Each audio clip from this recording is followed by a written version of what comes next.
Hey, I'm out and about today, but I want to do this quick little video on how to block someone in Gmail.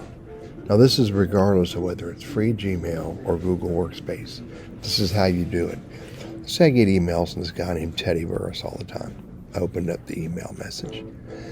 And I don't want any email messages from Teddy Burris anymore. Here's how you do it. You go here to the three dots and you say block. Well, when you click on block, it's going to block this email address right here, tlburris@burrisconsulting.com.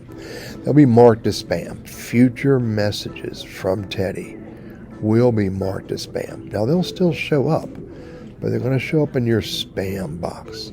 And if you ignore those, in 30 days, they'll go away. This is what blocking is all about in Gmail or Google Workspace. You're simply going to mark them as spam. It's nothing more than that. I sometimes wish that I could block them and not even have them show up in my inbox or in my spam at all.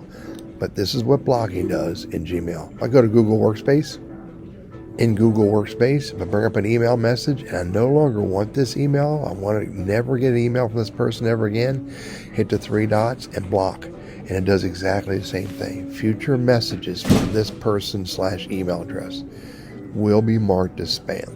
Again, this is what blocking does in Google Workspace and Gmail. And again, I sometimes wish that it would just never come in and show up as undeliverable, but we don't have that. Hey, I'm Teddy, your Google Workspace and Gmail guy, and I hope this is helpful for you.